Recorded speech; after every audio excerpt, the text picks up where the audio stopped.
বর্তমানে ফ্যাসিস্ট সরকার ভিন্ন মত পোষণ করতে পারে না।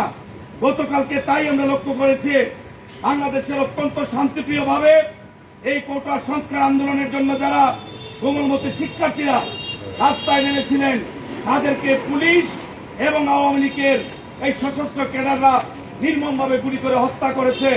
আমরা বিশ্বাস করি পৃথিবী যিনি সৃষ্টি করেছেন মহান আল্লাহ, সকলের চোখ ফাঁকি দেওয়া যাবে কিন্তু আল্লাহর চোখ ফাঁকি দেওয়া যাবে না।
পিছনে থাকি